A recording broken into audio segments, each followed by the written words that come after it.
It's just a huge honor for me to bring back one of my idols and mentors, Jay Geier, back for the third time. And he's with his son, Flint. And these guys need no introduction, but I'm going to give you one anyway. Jay is the founder of the Scheduling Institute and the Practice Growth Institute and author of New Patients Now.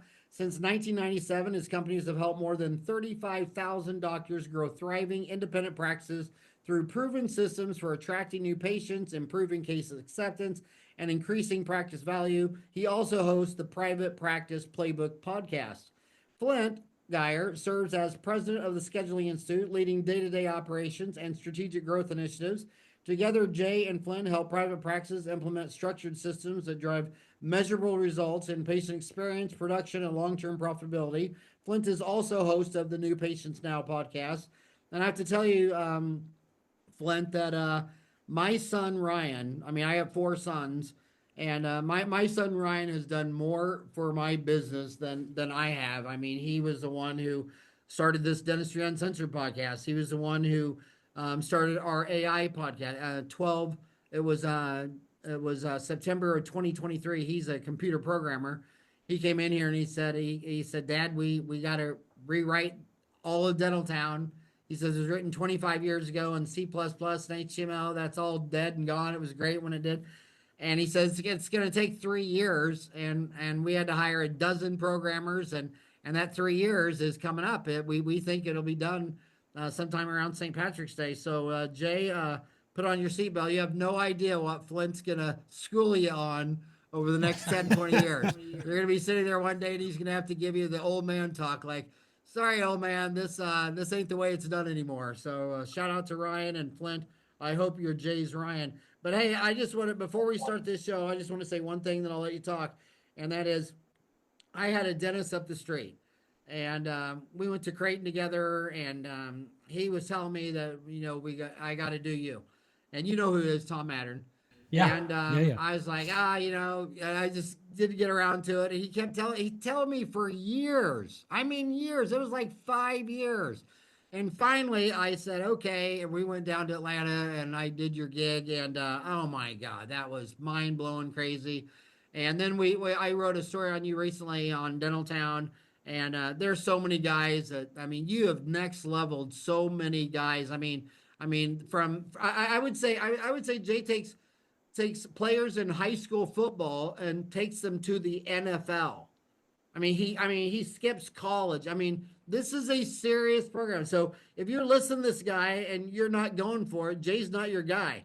But if you're seriously going for it, if you're seriously thinking about scaling, if you're seriously talking about joining the NFL league, so okay, Jay. So that's my story, and I'm sticking to it. Thanks for coming back on the show for the third time. How are you and Flint doing?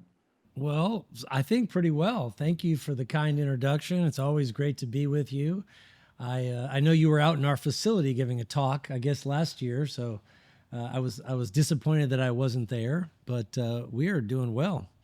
It's funny. You talk about that. I was thinking. I guess over the last couple of days, I had gone out to some kind of a ski meeting, and I had met some new people, and I was thinking a lot about why people progress or why they don't. And and I think about, you and I have so many great conversations about the cast of characters that make up dentists, right? I mean, it is a different breed. And so yeah, we're still always trying to figure out why it is that people don't want to take their practice to the next level. And I think I'm starting to hone in after 30 years of doing this. I think I'm starting to finally figure it out, but we just keep working at it every day. Well, ever since I got dental school in '87 and started Dental Town in 99, there's always been a bad guy. It was when I got out of school, it was capitation. It was HMO dentistry. Ah, yes. They always hate the insurance companies. Delta Dental, and they say Delta like it's one store. I mean, there's like 38 different Delta Dentals, and they're all different. And then of course the ADA. They're always mad at the ADA because they blame Right. everything on the ADA. And now it's DSOs are the bad guys, and I don't understand that because when they get out of school, the DSOs give them all jobs. I mean, when I got out of school, only 1 in 4 dentists had a dentist in the family that could give them a job. The other 3 out of 4, the only options were the Army, Navy, Air Force, Indian Public Health Service, something like that. Now these kids get out of school, they can get 5 jobs in any major city in America tomorrow. And then if you're going to sell your practice, anybody can sell a practice if it's worth $750,000, but you get a practice that's worth $1,750,000 or 2 or 3 or 4 million.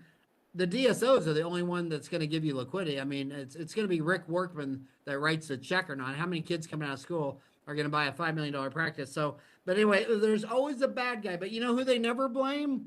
They never blame the man in the mirror. Michael Jackson wrote an entire song on the man in the mirror, and it's always someone else. So I want to ask you, are most dentists struggling today because of market conditions or because they lack systems? I would say that it has absolutely nothing to do with market conditions. And I think that at the end of the day, listen, they have an identity crisis, right? And I think, I was thinking a lot about this over the last couple of weeks, why I was with a group of, I think it was around 67 of my longest term clients. They had name badges with 18, 20 years on it. And I asked everyone to write down on a Post-it note last week how much they intended to grow their practice this year. I was sharing this with Flint yesterday. The combined total was 1.8 million per person for an increase going into this year. So I took off the top 2 and it got to basically $1.5 million, $450,000. So when you look at the difference between a doctor, think about that. They're just going to add $1.5 million in collections, right? And then another person will take, they may never hit $1.5 million before they pass away, right? They may just, the practice dies with them. So I do think that, and I was thinking about this, every shape, every size, every color, every state, I've yet to see any of those be a variable. You know what I mean? Any religion. It's almost like, it doesn't matter who they are. They just have to do things a certain way that they don't know how to do, which is the key, right? Yeah. Right. And go ahead, Flint. Sorry to interrupt. I was going to say, to contrast that, right? Because we were talking about this yesterday, and I didn't think about it at the time, but as I'm sitting here, I on the other side am dealing a lot with doctors who are trying to put systems in place for the first time. Yeah.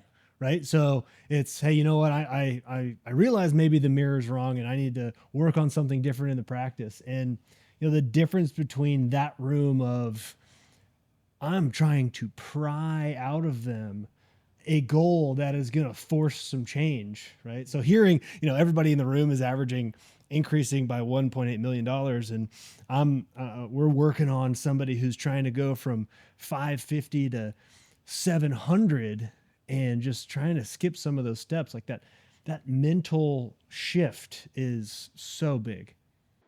Yeah. And I also want to say that, I have friends in town that, they came out of school, the kid, the marriage didn't work out, and they were going to be a single mom raising a kid with no dad in the life. And they got a job at like Pacific Dental Services. They've worked there for 20 years. They love it because she, her top priority is being mom, and she wants to work this. So I want to tell people that. And then some people who badmouth DSOs, then they go through something bad in their life. They go through a divorce, or they got to give their wife half the value of the practice, or they get a disease, or they're dying, or their kid's dying. And they thank God because they had to move all the way to Seattle for a specific type of chemo treatment for the child, and then was able to just get a job at it. So there's no judgmental. I don't care what you want to be. I just want you to be happy. But what would you say is the single biggest operational mistake that keeps a practice stuck at the same production year after year if their goal is to increase their production? If they're fine there, be happy. But if you're at 750 and you want to be $1 million practice, what do you think their biggest operational mistake is of hitting the $1 million line? Well, I think that, when you look at what we've done for years in the Scheduling Institute, I felt like it was the equivalent of literally drilling an oil well in an office, right? And if you wanted to just, have this massive, and you think of that they're drilling for oil and the scene where the oil just comes flying up and they can't contain it. I mean, that's what I've always thought about, is that you have to have that flow of new patients, and it doesn't matter who you are. And I think at the end of the day, what they're doing, and Flint now is running in the Scheduling Institute, is that process of making sure that the first process that has to be correct is that there are no barriers to entry. And then what that's going to inevitably do is to create chaos in the office, Howard. And what I think a lot of, I think we've tested a lot of dentists. I know their profiles are kind of the perfectionists, and it's like, you can't always be, you and I know this because we've lived long lives with lots of different circumstances, and things happen.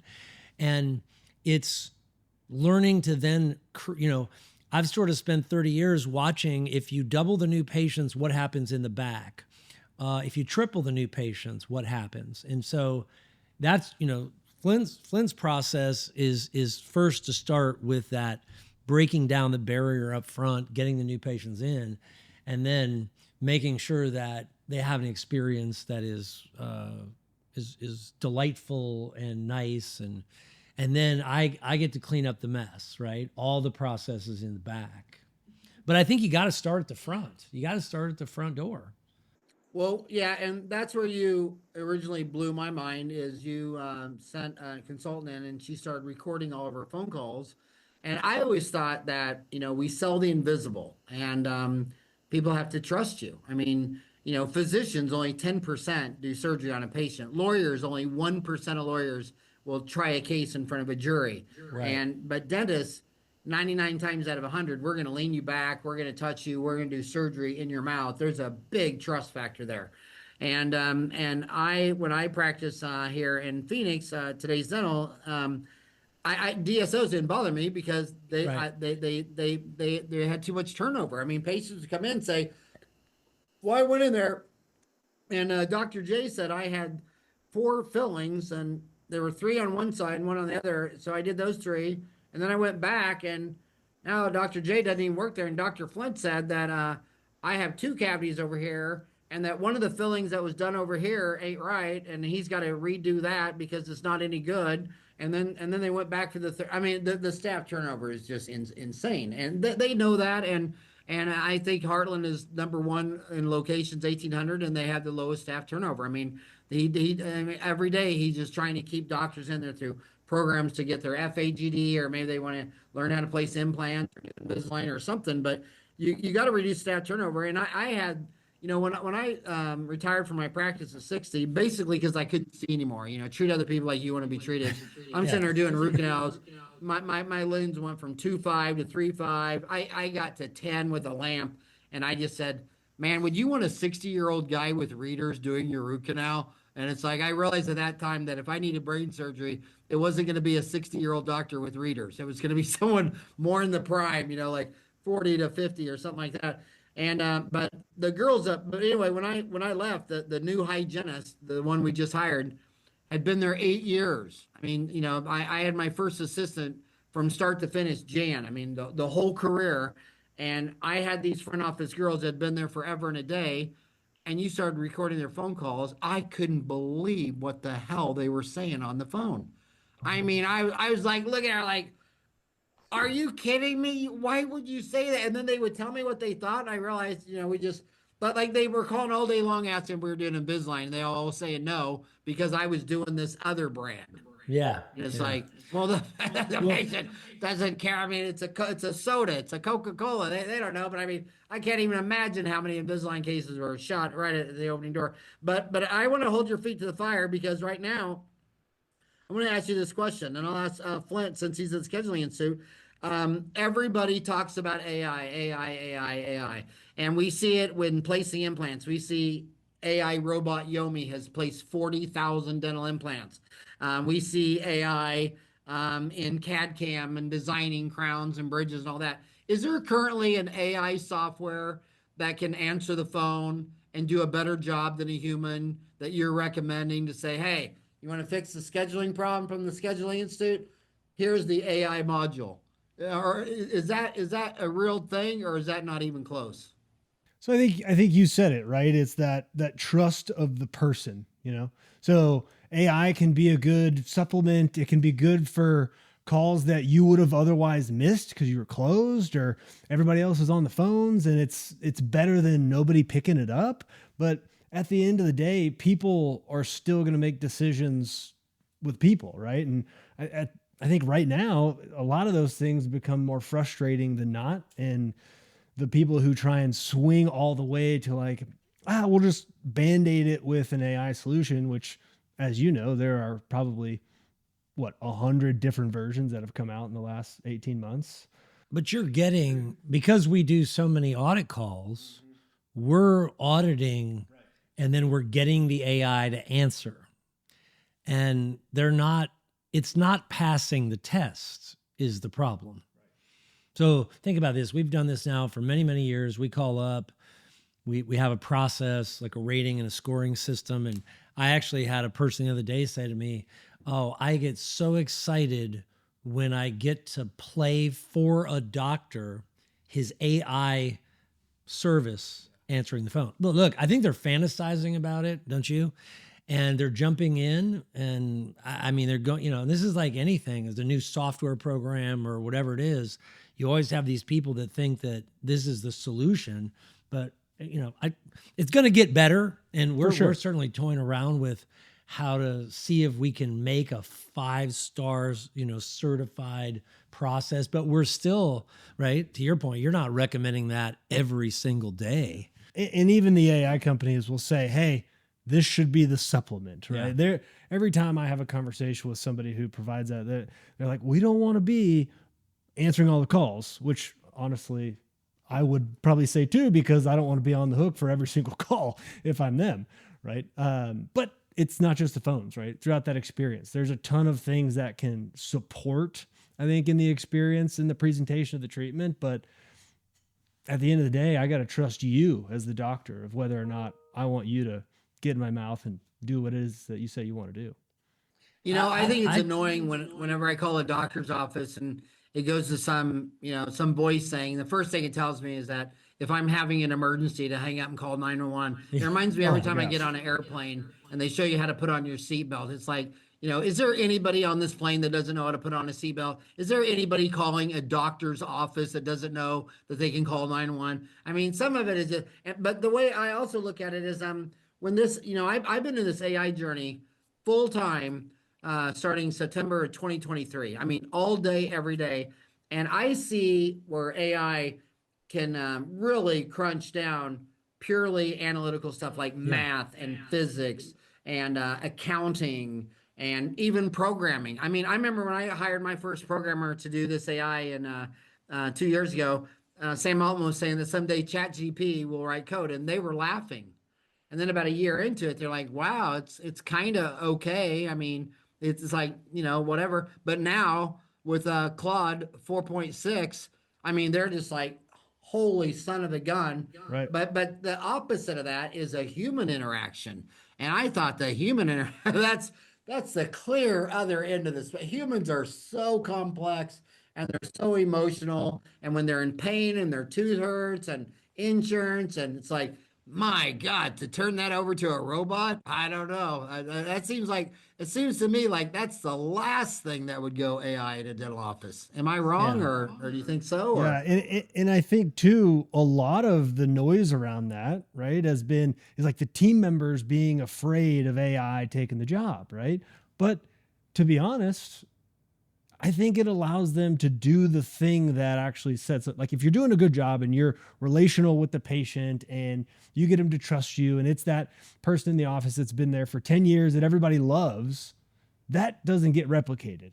All the AI tools and things that come out, I think, just allow that person to even lean into those things even more. But I think if I was gonna do it though, I would spend the money on a voice clone, because they have apps like Soar and things like that where You can do a voice clone, but the ones on the apps are not that good. But I think if I was going to have a voice on my answer machine, I would go to a voice clone studio, clone my voice so that I answer the phone like, "Hey Jay, thanks for Yeah. calling. Sorry, Right. I'm At not least here it to take your sounds line," like but you. something to make it more personal. I mean, I'm just thinking. Well, there's a couple of things, we're on the coaching side. Like I've always had this challenge, that I've said you should have a purpose statement or a mission statement. And man, what it takes to get someone to draft a mission statement is it is very challenging, right? But now I can get them to take and insert 10, 12 words or statements, enter it in there, and we have the greatest little purpose statement you've ever read. There's a few of these. I mean, it's exciting to see some of the things that it can do, right? And it's gonna have an impact.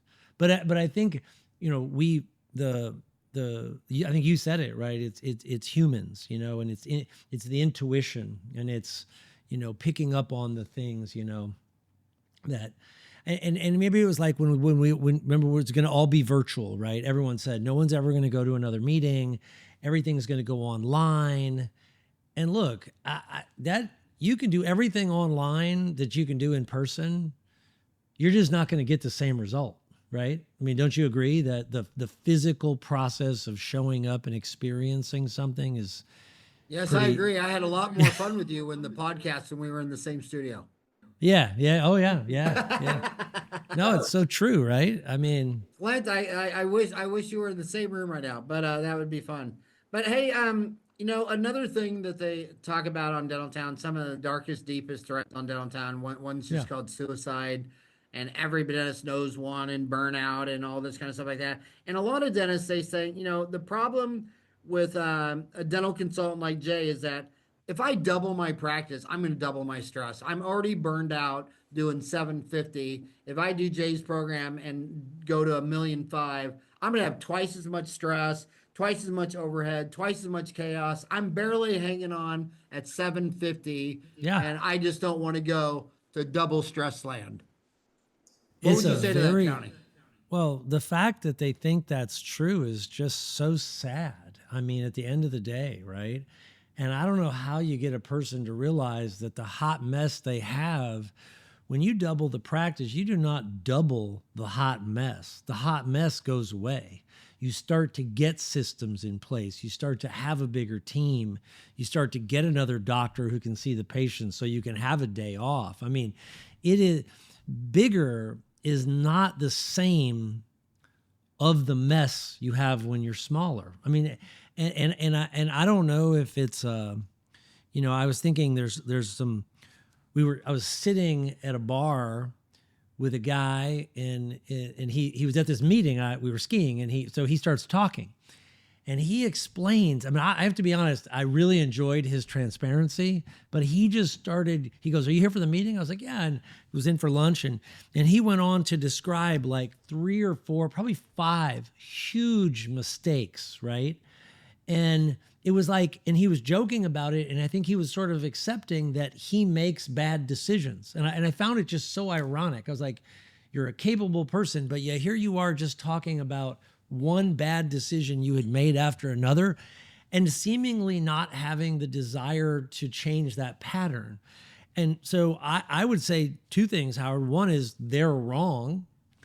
2 is that there is some shame, right? I don't think they're being honest, right? I mean, and that's one of the things that you have to do. If you're going to get help, you have to lay it on the table, right? And you said it.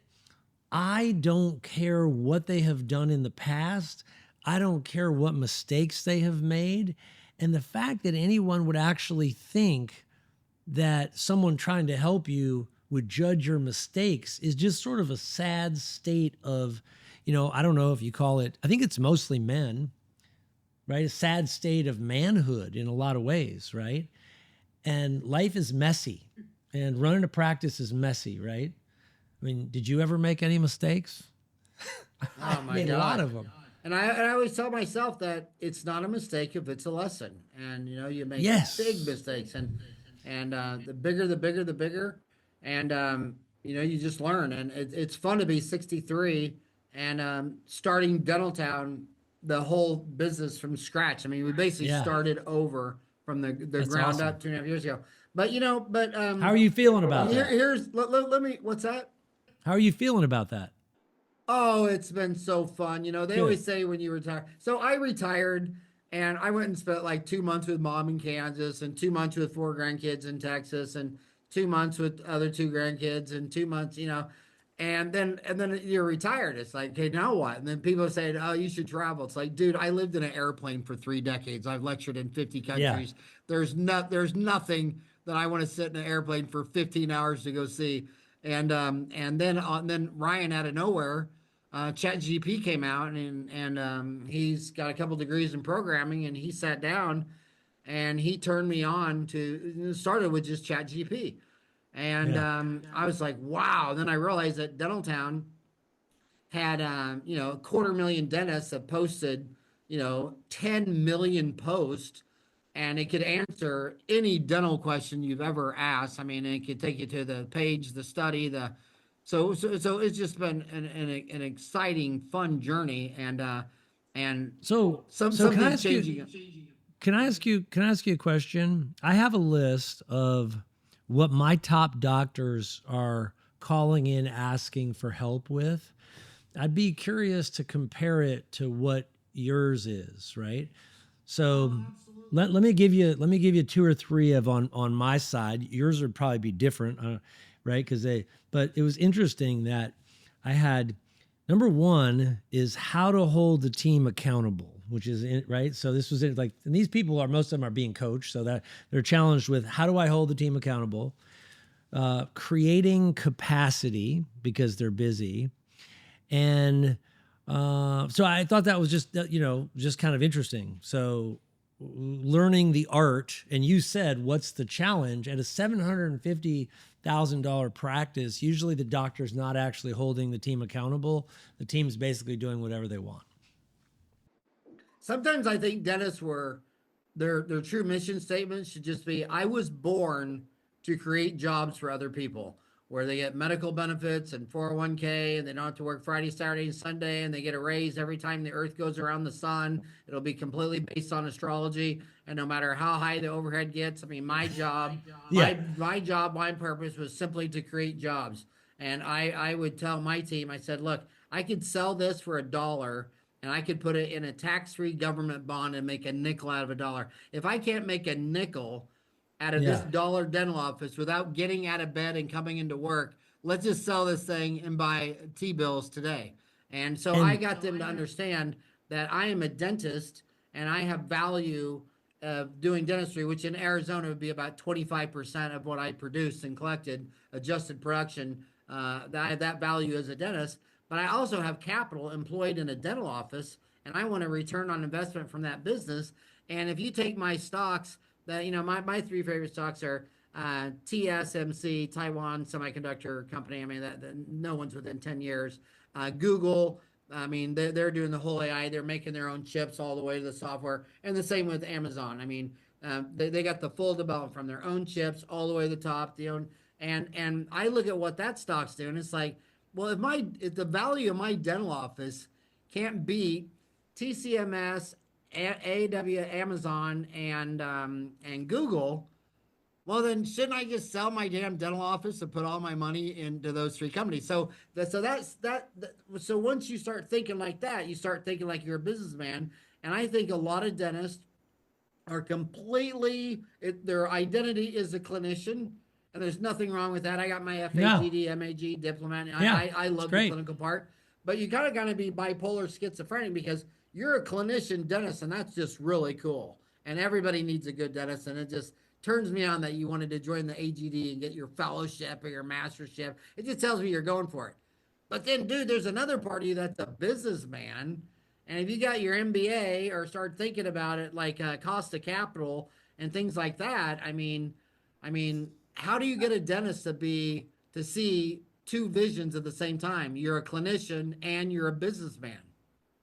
I mean, I guess the question is if a guy picks up a 25-pound weight with his right arm, and he just does curls with that one arm every day, which is his clinical work.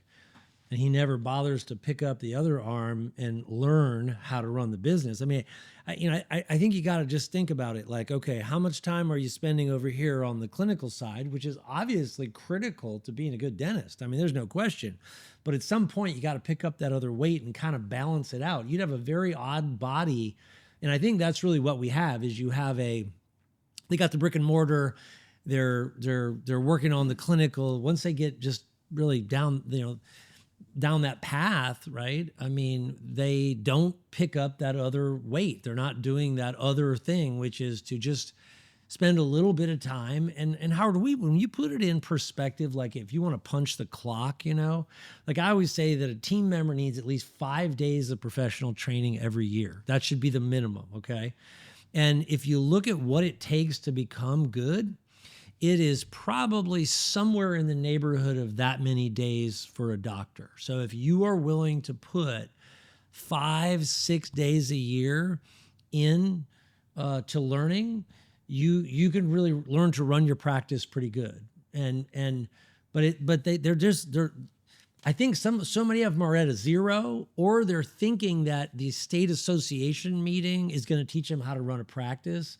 And the truth about, when you look at continuing education, this is hard for people to accept. Most continuing education is not the business stuff, right?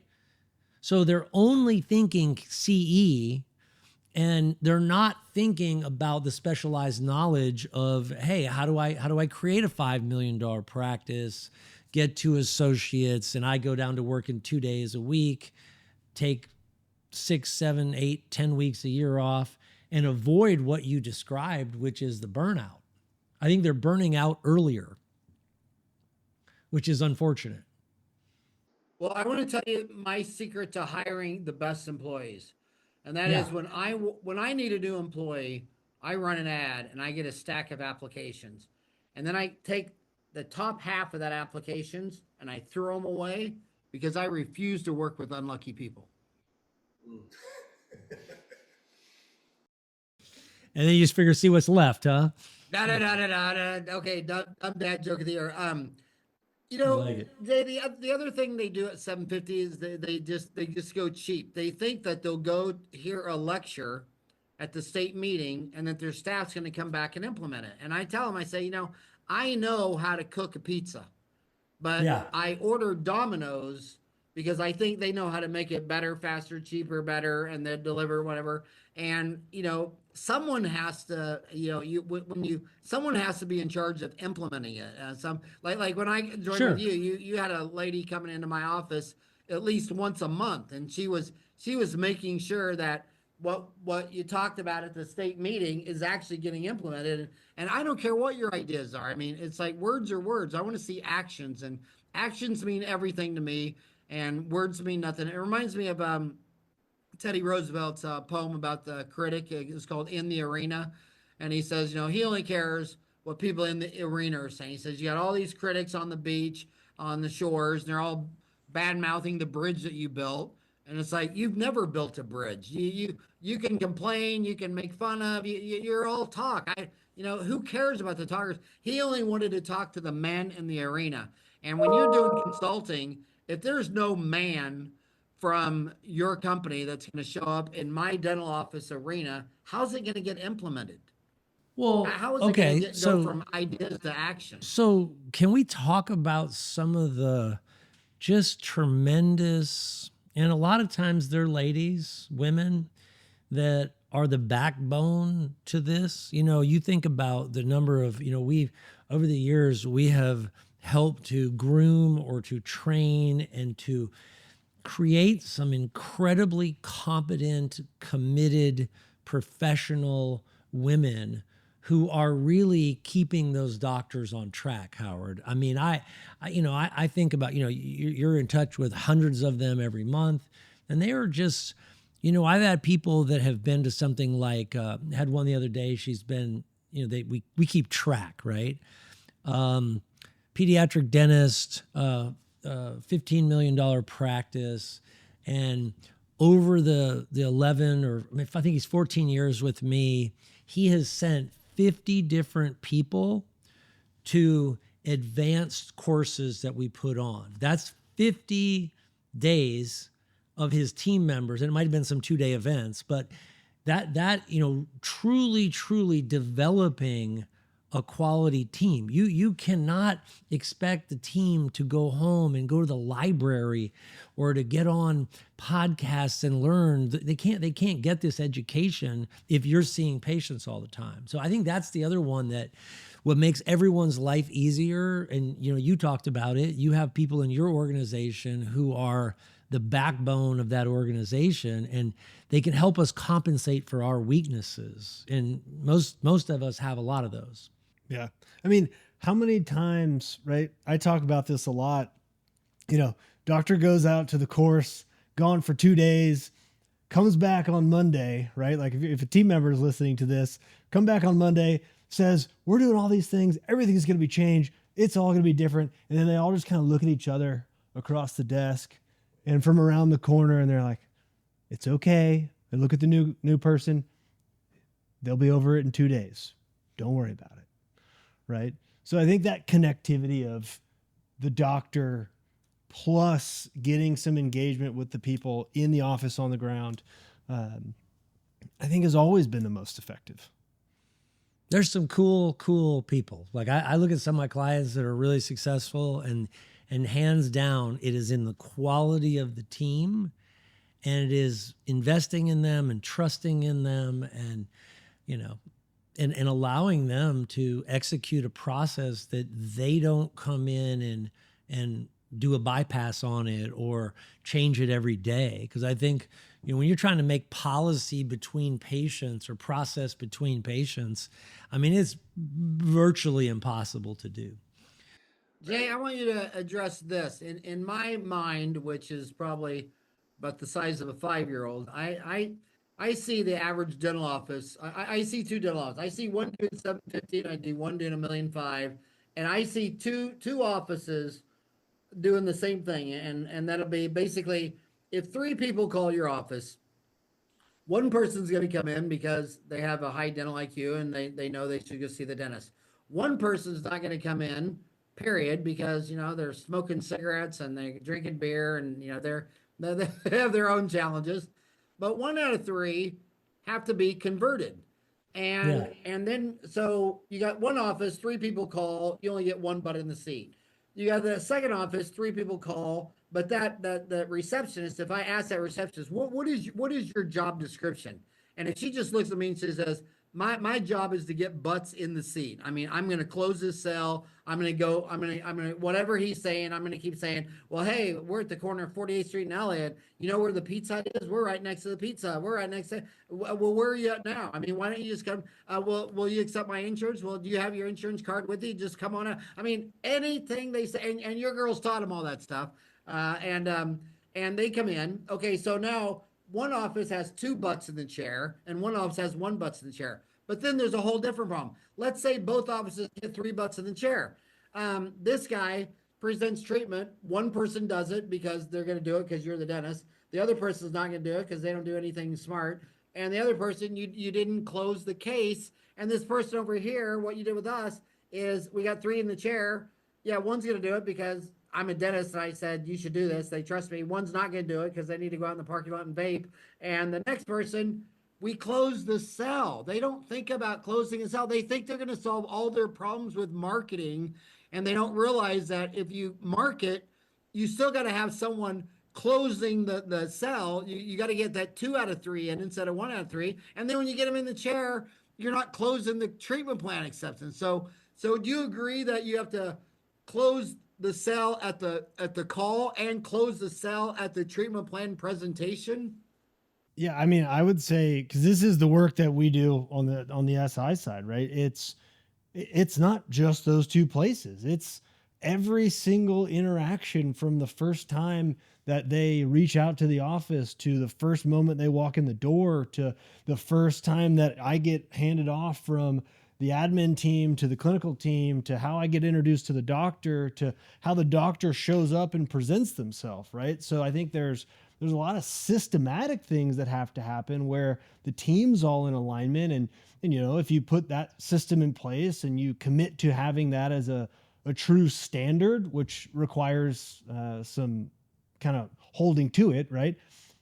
But then you get into the whole psychology of all the people that work in the office and their thoughts around money and their thoughts around that dirty S word that you said of, right, selling the case or whatever it may be, but not understanding like selling is just connecting the problem to the solution in a way that makes sense to you, right? So I think there's, number one, it gets overlooked because doctors like to think about the clinical stuff. And if I get excited about the scientific clinical components of this case, you should be too, right? And maybe that gets 1/3 because you're convincing, because it sounds like you know what you're talking about. But I mean, in that microcosm of the 750 to the 1.5, obviously you've been doing this longer than me, but most of the time that sits in the overlooked process of everything else we're doing. And most of the time it's just totally blind. Howard, have you ever studied the Dunning-Kruger effect? Do you know that? Yeah. Dunning-Kruger effect. I think that is one of the, if for people that are listening, they should look that up, right? And I probably see that effect more, like I've trained hundreds of associate doctors who worked for my clients, right? And so the Dunning-Kruger effect is when you have and this happens too, you're bringing up the question, you meet a doctor doing $1.5 million, he doesn't have enough money to pay his bills and to live the life he wants. And so I say, well, why don't you just take it to $3 million? And so the Dunning-Kruger effect is this bias that when we have little experience, actually many times zero experience and knowledge, we believe we do. We have that overinflated view. It's why so many people are uncoachable, because everything they approach in life, they Dunning-Kruger it, right? They believe they're more knowledgeable, so therefore they're not going to ask for help. They believe it's like, you go skiing, you send an adult on a ski slope for the first time. They think, oh man, this is nothing. I can learn this. And in about, 13 seconds, they figure out that they need to get off the mountain and go get a lesson, right? But their perception was that because they're athletic, that it was easy.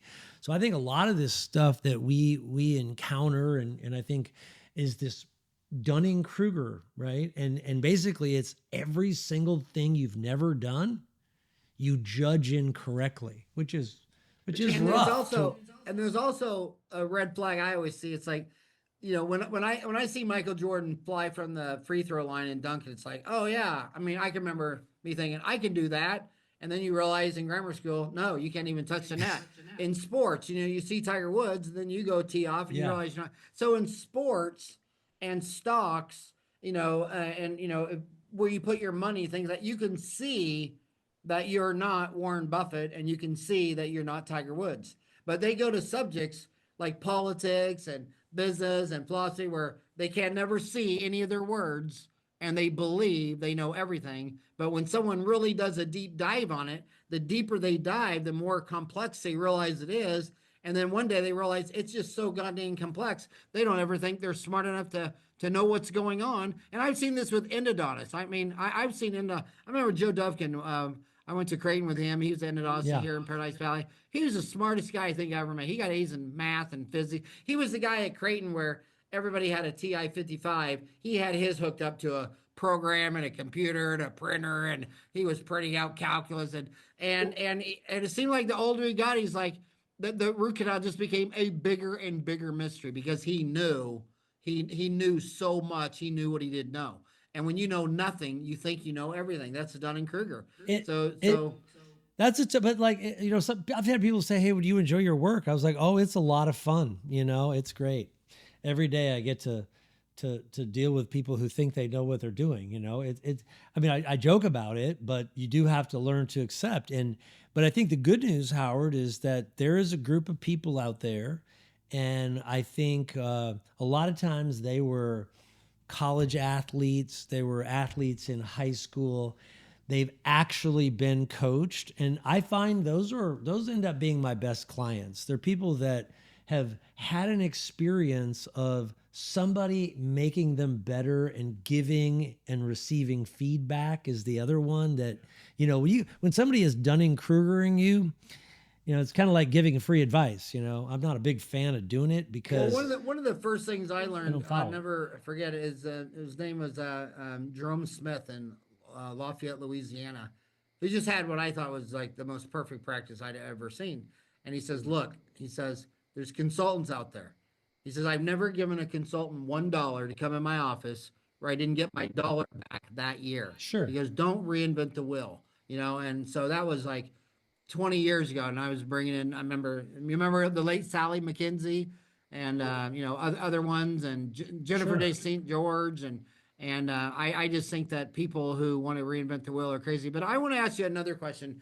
It's funny where, when I go into dental schools, I teach dental students. Some of the real ambitious ones, they go like, "Well," I said, "Well, what's your goal the first 5 years out of dental school?" And about 10% of them will say, "In 5 years, I want to have 5 dental offices." And I just thought, well, that's a weird goal, because number one, it's a very serious question. I know a dental office, that's well north of 20 million. And I don't want to say his name because it might get back to Chip Castine in Bakersfield, Florida. That's one location. I know other dental offices that have 5 locations that don't do half of what he does. So when you're talking about like a pediatric dentist getting to, millions of dollars, does it always have to be multi-location? Or, I see dental offices that do 5, 10, 20, 30 million dollars in one location. And all the young ones think that you can only do that if you had 5 locations or 10 locations. What are your thoughts on They that? have no idea what they're talking about. And they are so dead wrong. It's the most ridiculous thing. And it's like they're copying. It goes back to the question I always ask is, why is the phone at the front desk? Well, and we know it's because the first dentist rolled out of a cave, and you go, we got to get him to do everything. So let's get him to greet the patient, answer the phone, send the insurance payment, and nobody ever rethought it, right? The phone should not be on the front desk. If you want to have good customer service, there is no reason to have the phone on the front desk. It's basically the greatest distraction ever. So go back to Dunning-Kruger. You started this, and I think you talked about some kind of a suicide post or something like that. If you, okay, 20 pages long. if you would like to be depressed, go get yourself 5 offices and start chasing the patients around. I've never met a person. We can do in one office what more than you can do in 5 with one overhead. And I've been teaching this concept since I started, and it is to make the office you have bigger. And the only thing that's keeping them from doing that is just making that call. So we're typically able to take one office, whatever we start, let's say somebody starts with 4 operatories, and those 4 get full pretty quickly. Then you take it to 8. Okay, good. You fill up the 8. Here's the bottom line, Howard. I have a client who just built a 38,000 square foot building, right? Which he'll occupy the bottom and lease out the top. So now he's got the option to continue to take over that space. I have yet to build one we could not fill, meaning that it just fills up over time. Now I'm going to tell you another part of the story that's interesting, though. That's with a good, committed owner doctor with a high level of service, meaning that the quality in that 15 operatory office, the experience of the patient will blow away the experience of that 4 or 5 op practice, right? So again, convenience, be able to get in, good hours. So that 15, 20 op building, there's no comparison to the service. It's actually better than the service level over here in the small office. Now, that doctor in the small office is convinced that his clinical work is better, which there's no evidence to prove that.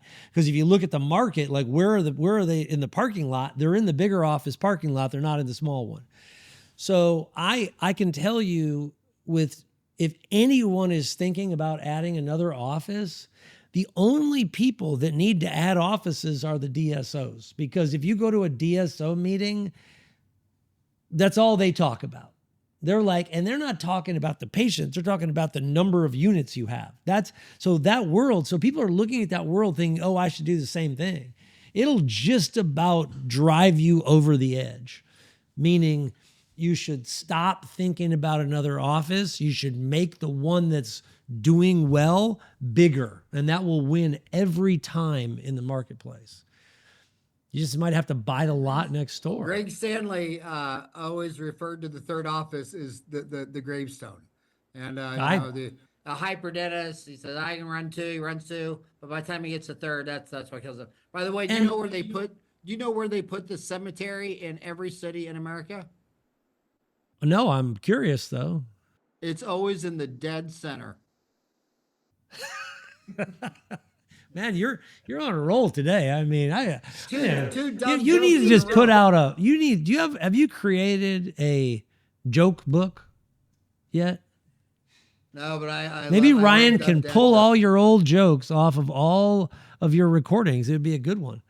But I just think that I just think that everybody I know that went to you got bigger, got less stressed, got more systems, got it implemented, wasn't chasing some DSO model where they had to have a north, south, east, and west office and driving around like a parakeet chasing its tail. And I just think what you've done for dentistry is really, really good. And I appreciate that. I've just enjoyed our friendship for decades. Yeah. And I've enjoyed everything you've done for dentistry. And I know that the critics will never believe it. They'll always believe and let me tell you about successful dentistry. You know who does the worst dentistry?